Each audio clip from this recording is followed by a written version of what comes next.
오늘 이 시간 여러분의 발걸음이 복되어서 2층 그리고 3층 영상으로 예배드리는 모든 성도들에게 크신 은혜가 임하길 주의 이름으로 축원합니다. 오늘 말씀의 제목은 마음에 새겨진 새 언약과 새 축복이라고 하는 제목으로 함께 은혜를 나누겠습니다. 우리가 계속해서 지금까지 히브리서 강해를 상고하면서 깨달아 알게 된 것이 뭡니까? 바로 하나님과 단절된 채 불의하게 살아가던 인간에게 우리의 대제사장이신 예수 그리스도께서 다시금 하나님과 의롭게 살아가도록 그 십자가의 다리를 하늘과 땅을 임을 통하여서 연결해 주셨다고 하는 겁니다. 할렐루야. 이제는 그 십자가의 다리를 통하여서 하나님 보좌 앞으로 누구든지 담대히 뚜벅뚜벅 나아가면 되는 것입니다. 하나님 은혜 주세요. 나는 그저 아무것도 아닌 만물의 찢기입니다. 하나님의 은혜 아니면 살아갈 수 없습니다. 하나님 복 주세요. 하나님의 축복이 아니면 나는 도저히 살아갈 힘이 없습니다. 그렇게 부르짖고 간구하면서 그때 하나님께서 때를 따라 은혜 주시는 그 은혜를 덧입고 힘있게 살아갈 수 있게 된 줄 믿으시기를 축원합니다. 그렇습니다. 여러분, 이 믿음 가지고 초대교회 성도들이 모진 환난과 핍박과 고통을 다 이기면서 승리하게 된 것입니다. 여러분, 당시 초대교회 성도들은 안팎으로 거센 핍박과 고통의 폭풍우를 맞고 있었던 것이죠. 밖으로는 로마의 그 잔인한 핍박을 받게 되어졌습니다.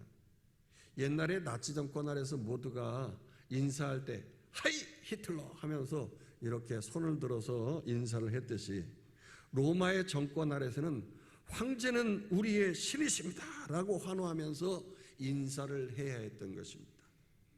그런데 초대교회 성도들은 유일신 하나님만 섬기는 신자들이니까 그 고백을 할 수가 없었던 거예요. 그 순간 붙잡혀 가가지고 상상을 초월하는 잔인한 핍박을 당하게 되어진 것이죠. 또 안으로는 같은 유대 공동체로부터 따돌림과 박해가 있었던 것입니다.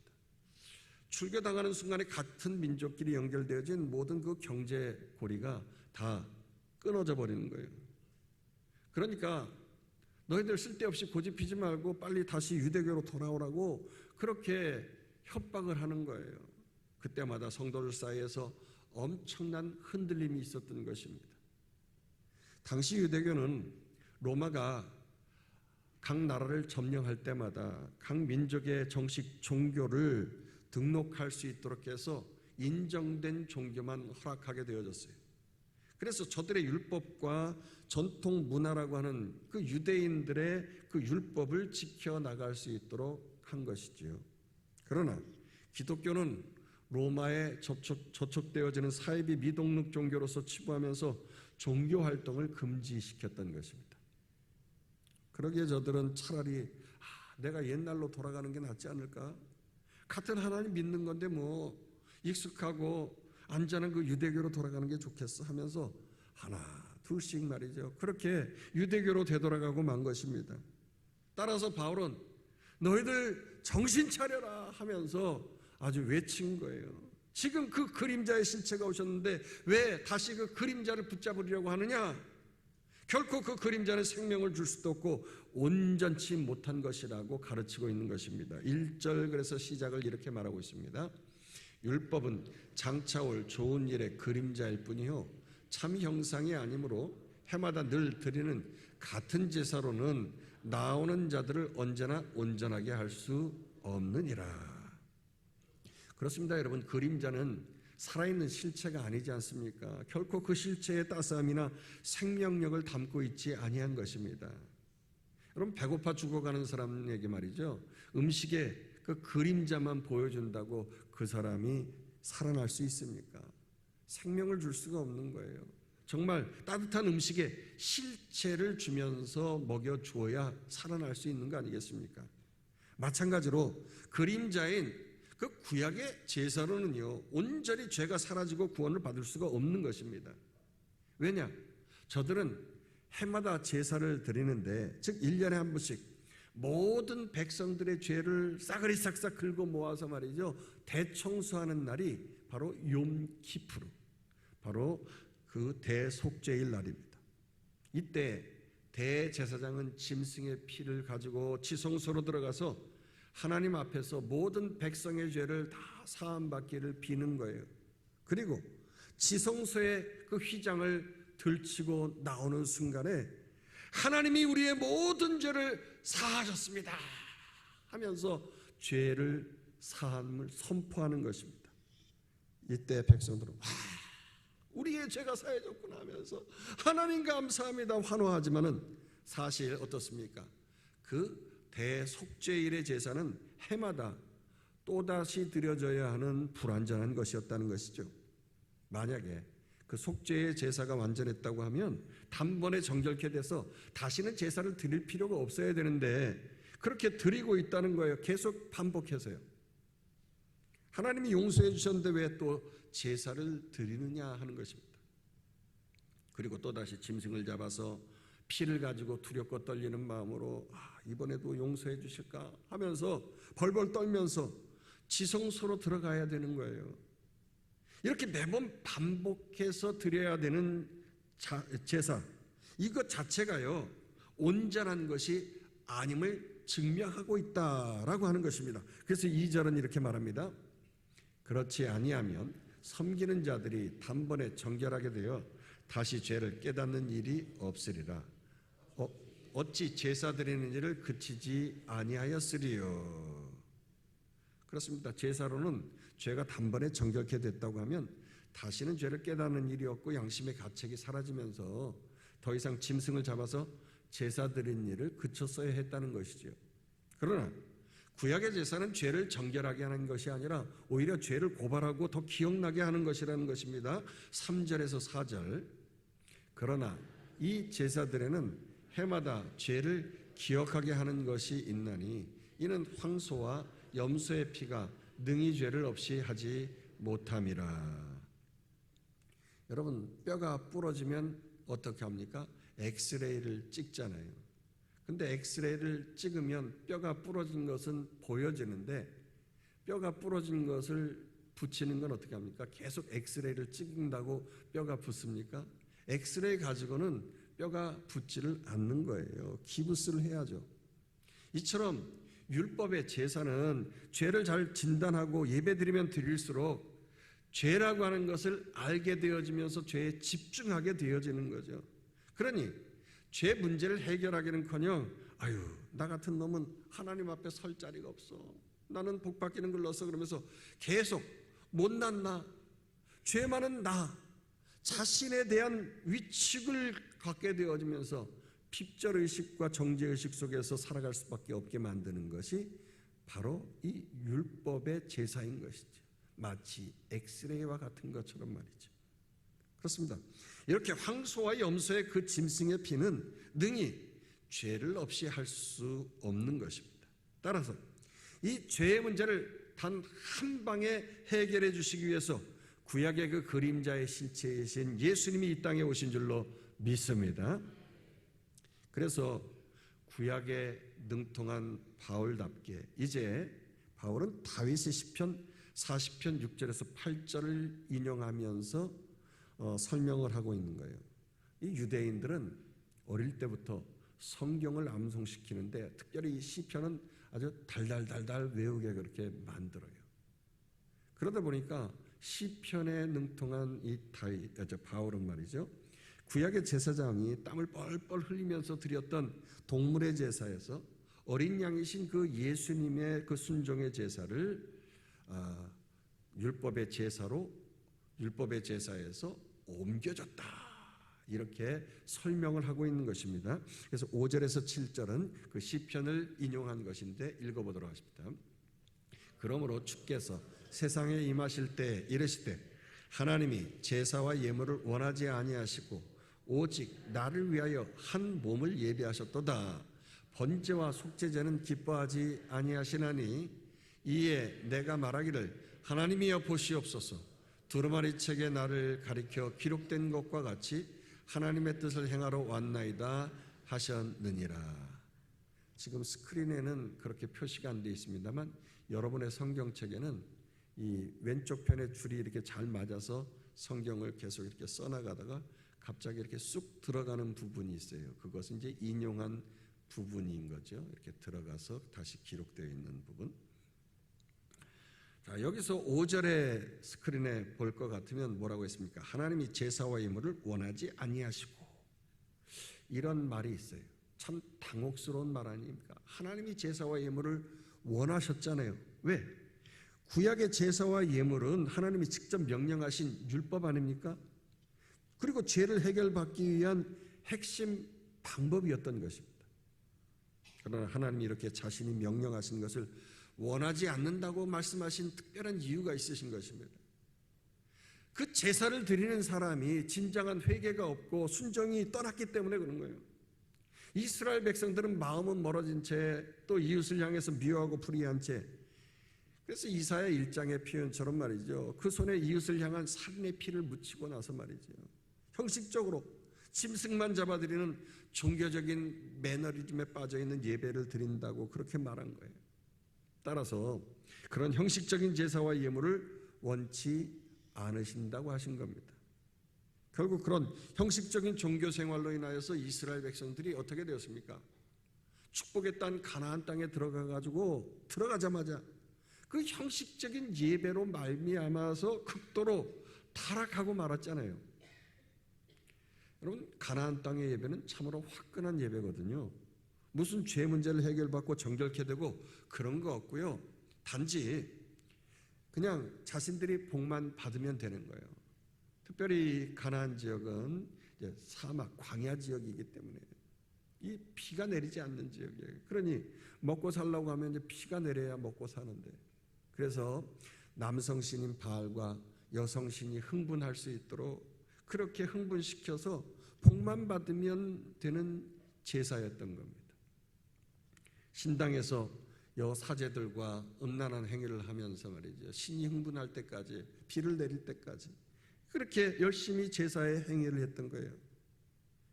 그러니 지금 가나안 땅에 들어가서 하나님 앞에서 올바른 제사 드리지 아니고 형식적인 제사 드리던 이스라엘 백성들이 이런 우상 제사를 보고 기웃기웃거리다가 아예 대놓고 하나님의 성전에서 바알과 아세라 우상을 섬기고 말았다는 것이죠. 자, 그럴 정도로 여러분, 짐승을 잡아서 드리는 이 율법의 제사는요, 나약한 인간이 온전하게 드리기에 얼마나 힘든 것인지 모르는 것입니다. 오히려 더 종교적인 매너리즘에 빠지고 죄만 짓게 만들어버렸던 것입니다. 따라서 바울은 다시 한번 강조하면서 죄 문제를 근본적으로 해결할 수 있는 이 짐승의 제사는 결국 그림자의 실체이신 예수 그리스도께서 이 땅에 오시기 위하여서 하나의 수단으로, 방법으로 불과했다라고 하는 것을 말하고 있는 것입니다. 그러면서 이제 실체이신, 그림자의 그 실체이신 예수님이 이 땅에 오셨기 때문에 더 이상 그것은 효력이 없는 옛 그림자, 제사에 불과한 것이다 라고 했습니다.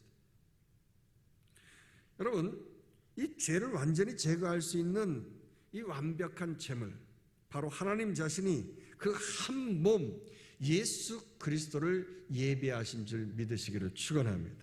그래서 성부 하나님께서 성령으로 처녀의 몸에 잉태되는 그 신비로운 방법을 통하여서 사람의 몸을 입게 하심을 통하여서 하나님 자신이 이 땅에 한 몸으로, 예수님으로 오셨다고 하는 거예요. 한 몸을 바로 준비하신 것입니다. 그리고 7절에는 뭐라고 하고 있습니까? 이 모든 것이 이미 두루마리 책인 그 성경의 말씀에 예언되어졌는데 이것이 하나님의 뜻이라고 하는 것이죠.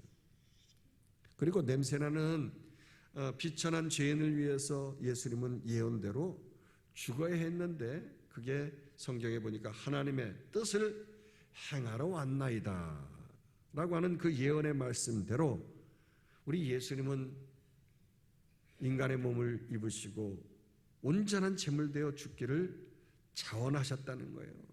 거절치 아니하시고 부정하지 아니하시고 온전하게 자신을 스스로 죽으셨다는 겁니다.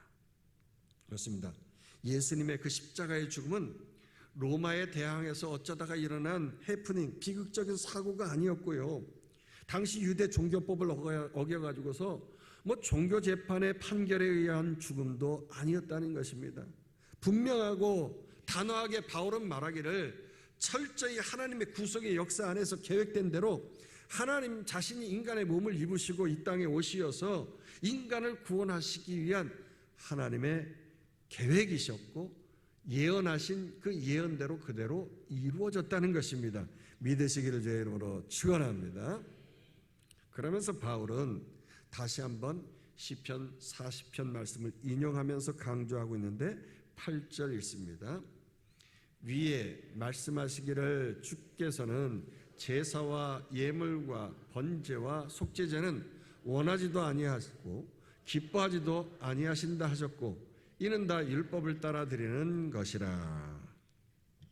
이제 바울은 앞서 5절에서 6절에서 인용한 시편을 다시 한번 강조하면서 하나님은 그 짐승의 피로 드리는 제사와 예물과 번제와 속죄제는 원하지도 아니하고 기뻐하지도 않으신다고 결론을 내리고 있는 것입니다.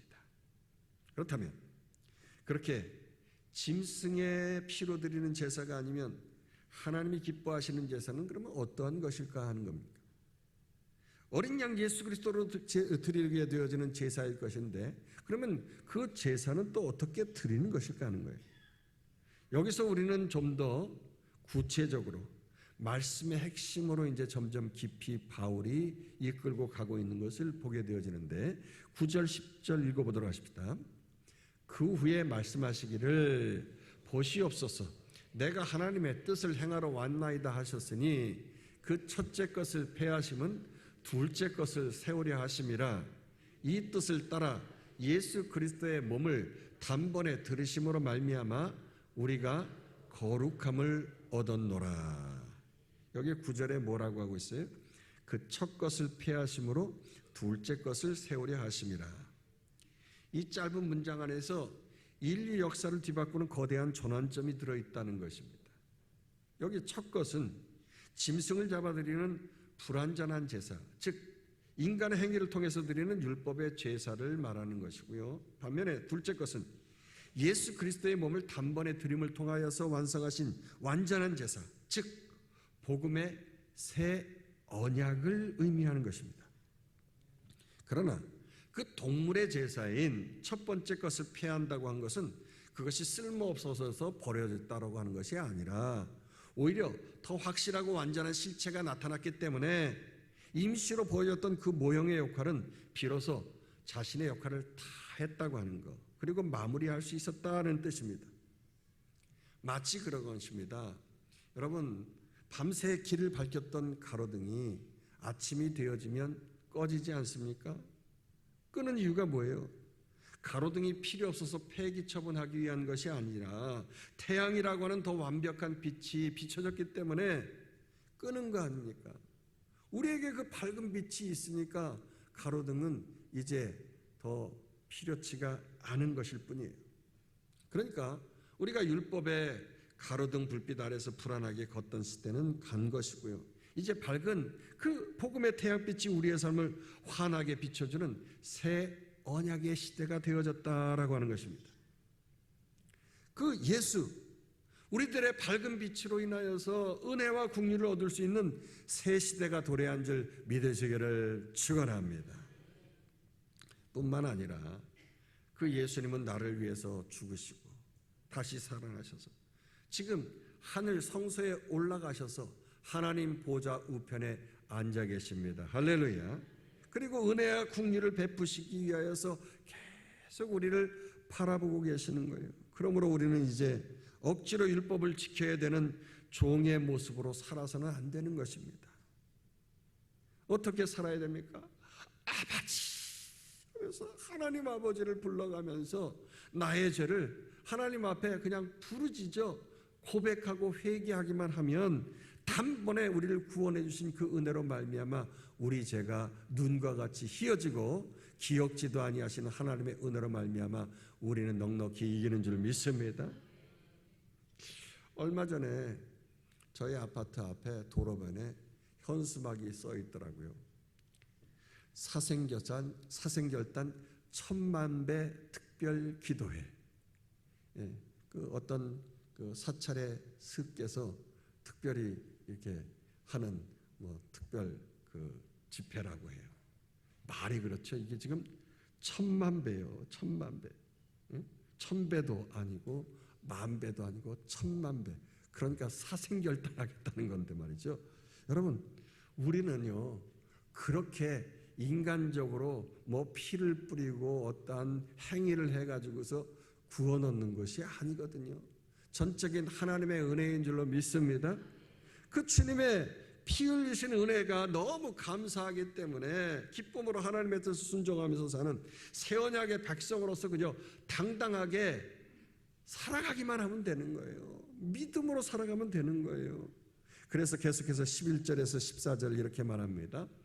제사장마다 매일 서서 섬기며 자주 같은 제사를 드리되 이 제사는 언제나 죄를 없게 하지 못하거니와 오직 그리스도는 죄를 위하여 한 영원한 제사를 드리시고 하나님 우편에 앉으사 그 후에 자기 원수들을 자기 발등상이 되게 하실 때까지 기다리시는 그가 거룩하게 된 자들을 한 번의 제사로 영원히 온전하게 하셨느니라.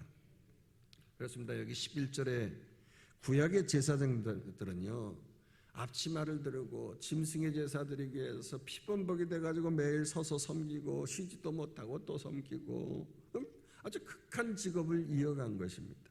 그러나 12절에 우리의 대제사장이신 예수님은 지금 부활승천하셔서 하나님 우편에 앉아 계시다는 거예요.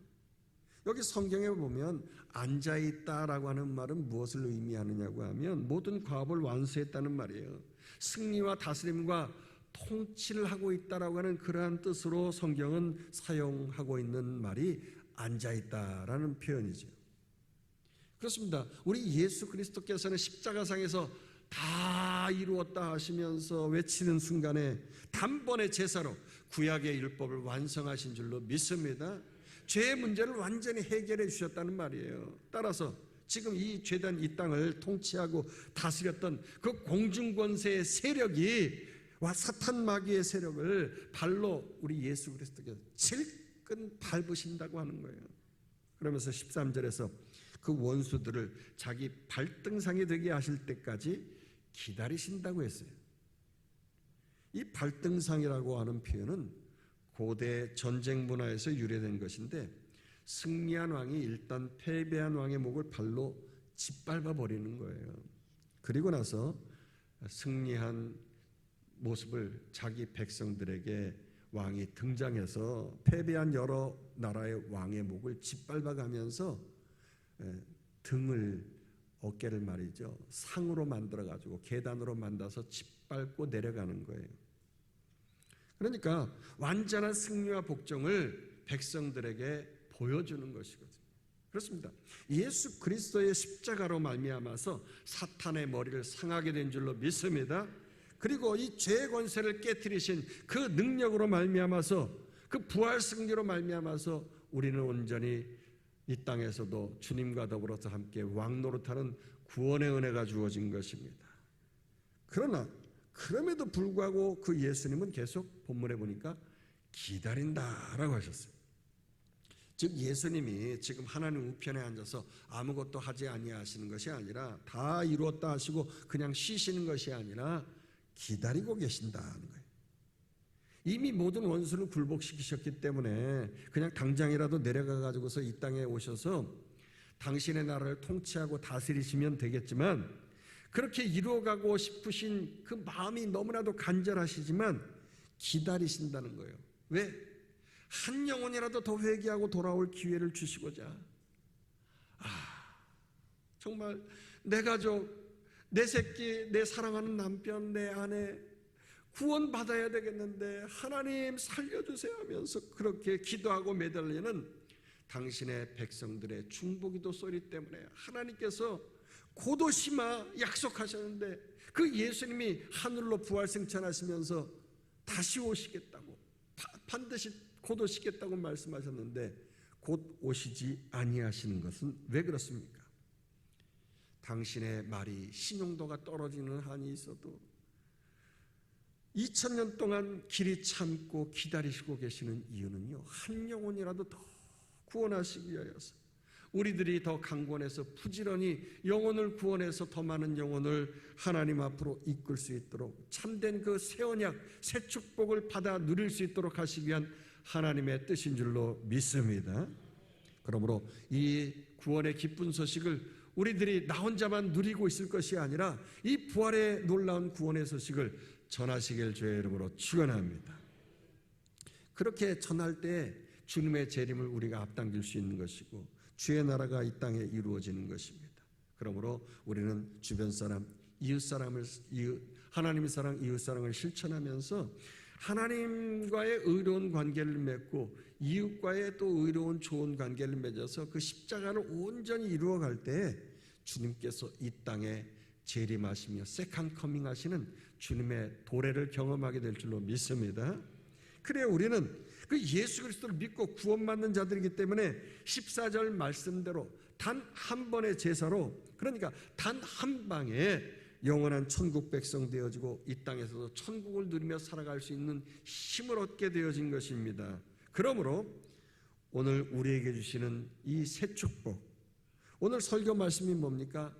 우리 마음에 새겨진 새 언약, 새 축복인데요, 이 축복의 말씀을 절대로 빼앗기는 일이 없이 여러분의 마음판에 힘있게 새기고 하나님의 능력 얻어서 많은 영혼 구원하시길 주의 이름으로 축원합니다. 그런데 여러분, 마음판이라고 하니까 이 외부에 새겨진 그 돌판에 새겨진 율법의 십계명의 말씀은 어떻게 되었습니까? 모세가 화내가지고서 집어던져서 내팽개치는 바람에 깨지지 않았습니까? 그리고 하나님께서 다시 새겨줬는데 그 돌판에 새겨진 것은 지금 어디로 갔는지 사라져버렸어요. 그러나 진리의 성령, 우리의 영 안에 그 성령을 통하여서 쑥 하고 들어오면서 말씀을 통하여 내 마음판에 새겨진 그 말씀은 영원토록 우리의 마음속에서, 생각 속에서 새겨지는 줄로 믿습니다. 우리의 마음뿐 아니라 생각에 이 새 언약, 새 축복이 새겨졌기 때문에 성령께서 늘 깨달아 알게 해주시는 거예요. 생각나게 하시고 가르쳐 주시기 때문에 이제 우리는 더 이상 내가 죄인인가 아닌가 그렇게 고민할 필요도 없고요, 하나님께 나아갈 수 있을까 없을까 두려워할 필요도 없는 것입니다. 여러분, 옛날 대제사장은 두려워 벌벌 떨면서 그렇게 지성소에 들어갈까 말까 걱정하고 말이지요, 두려워했는데, 여러분, 오늘날은 어떻습니까? 내가 죄인인데 감히 두려워서 무슨 자격으로 하나님 앞에 나아가, 나보다 더 나은 신부님께 나아가서 내 죄를 고해성사하고 해결받아야지. 여러분, 절대 그럴 필요가 없는 거예요. 할렐루야. 내가 하나님 앞에 감히 어떻게 두려워서 하나님께 나아가. 두려워 직접 못 나가니까 어머니 마리아 앞에 나아가서 우회적으로 좀 돌봐달라고 해야 되지 않겠어? 여러분, 캐톨릭에서 말하는 그런 쓸데없는 일 우리가 행할 필요가 없는 거예요. 하나님과 의로운 관계를 맺게 된 나, 하나님으로부터 긍휼과 은혜를 당당하게 받아 누릴 수 있는 나, 흑암의 권세, 그 원수 사탄 마귀를 능히 예수 이름으로 물리칠 수 있는 권세를 가진 나, 이 나에게 주신 그 구원의 은혜를 믿어 의심치 말고 하나님 앞에 당당하게 나아가는 의인 되시길 주의 이름으로 축원합니다. 뿐만 아니라 성령 하나님께서도 이 놀라운 주님의 완벽한 승리로 우리에게 영원히 온전케 해주시겠다고 증언하시는 거예요. 그러므로 15절 16절 마지막 절까지 누구도 빼앗아갈 수 없는 그 성령의 증언을 이 마음판에 새기면서 우리가 큰 소리로 한번 읽어보도록 하십니다. 읽습니다. 또한 성령이 우리에게 증언하시되 주께서 이르시되 그날 후로는 그들과 맺을 언약이 이것이라 하시고 내 법을 그들의 마음에 두고 그들의 생각에 기록하리라 하신 후에 또 그들의 죄와 그들의 불법을 내가 다시 기억하지 아니하리라 하셨으니 이것들을 사하셨은즉 다시 죄를 위하여 제사 드릴 것이 없느니라. 그렇습니다. 우리는 더 이상 우리의 죄 때문에 매번 질질 짜고 말이죠. 피를 묻히고 제사를 지내고 하는 그런 죄인이 아닌 것입니다. 하나님 보시기에 너무나도 사랑스럽고 당신 목숨까지 바쳐서 사랑할 수밖에 없는 그런 하나님의 사랑을 받은 자녀가 된 것입니다. 할렐루야. 17절 말씀처럼 우리의 죄와 불법을 다시는 기억지 아니하시는 거예요. 아예 등 뒤로 얹어버리시고 지워버리시고 기억지도 아니하신다고 성경을 말씀하고 있잖아요. 따라서 우리의 마음을 어떻게 먹느냐가 중요한 것입니다. 이런 예수 그리스도의 완전한 승리의 말씀이 내 마음판에 새겨져 있지 않습니까? 그리고 그 마음판에 새겨진 말씀대로 내가 통치받고 다스림받아서 삶을 살아내기만 하면 되는 것입니다.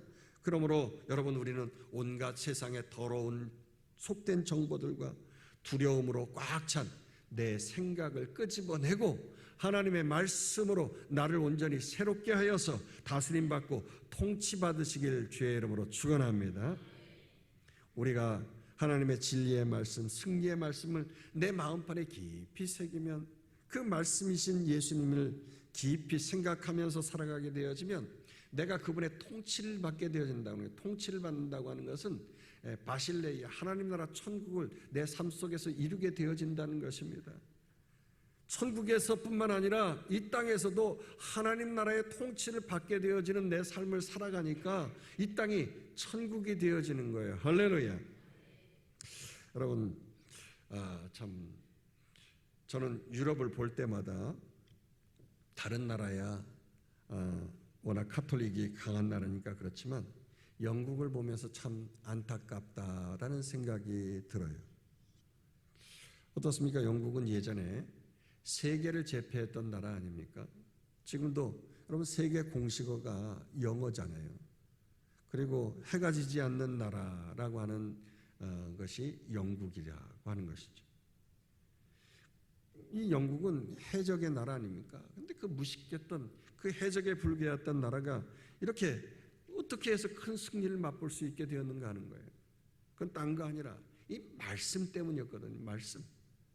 이 예수 그리스도의 완벽한 승리의 말씀을 그 해적들이 붙잡았던 거예요.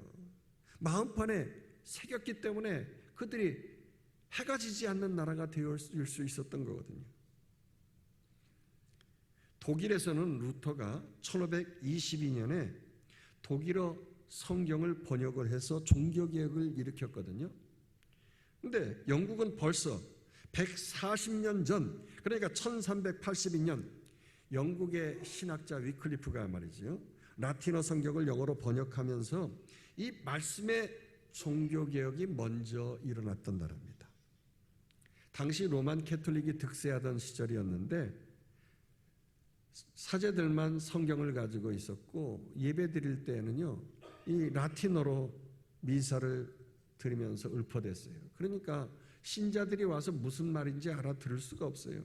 승리의 말씀을 마음판에 새길 수가 없었던 거예요. 그래서 믿음은 들으면서 난다고 했는데 듣지도 못하니까 믿음이 생길 건덕지가 어디 있겠습니까? 매번 미사 때 와서 하는 거라고는요, 그냥 삐까번쩍한 옷을 차려입은 사제들이 하는 여러 가지 말과 행동들을 그냥 구경하는 것뿐이었어요. 못 알아듣는 라틴어로 진행되는 말씀을 한 귀로 듣고 한 귀로 흘려보내면서 말이죠, 이런 예배를 매번 드렸는데 이 위클리프라고 하는 사람이 안 되겠다 싶어가지고서 라틴어로 성경을 가지고 있는 것을 영어로 번역을 하게 되어진 거예요.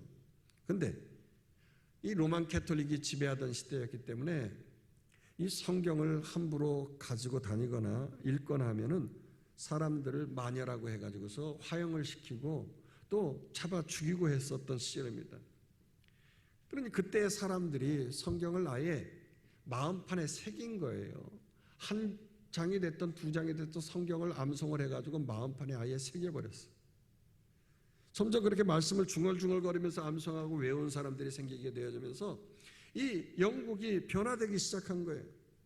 여러분, 지금도 지하교회, 북한의 그 지하교회 성도들이나 그 중국에 핍박받는 기독교인들, 그리고 요즘에 그 이란이 그렇게 전쟁을 지금 계속하고 있습니다만, 이 온갖 핍박 속에서 눈부시게 확장하고 있는 그 이란의 그 숨어있는 크리스찬들도 어디 영감생심 그 성경을 꺼내놓고 마음대로 읽을 수 있겠어요? 그러니까 그들이 성경을 암송할 수밖에 없는 거예요. 이게 한 장이 됐든 두 장이 됐든 몇 장이 됐든 성경을 계속 암송하는 거죠. 영국이 바로 이렇게 성경을 핍박 가운데 암송하고 마음 가운데 새기는 거죠. 한 사람이 몇 장에서 몇 장을 암송하면 그 다음 사람이 또 몇 장에서 몇 장을 암송하고 이런 식으로 릴레이로도 암송을 하고 말이죠. 각자 암송을 하는 거예요. 그러니까 사람들이 점점 바뀌기 시작하고요. 말씀 때문에 사회가 바뀌고, 심지어는 아예 영국의 국왕 킹 제임스가 말이죠, 나랏돈을 팍팍 후원해 가지고서 킹 제임스 버전으로 성경을 번역까지 했어요. 예를 들면 그런 거예요. 우리나라 대통령이 나라의 국고를 털어가지고 이 성경 보급 사역에 아예 매진을 했다. 투자하면서 매진을 했다. 이게 있을 수가 있는 일인가 하는 거죠.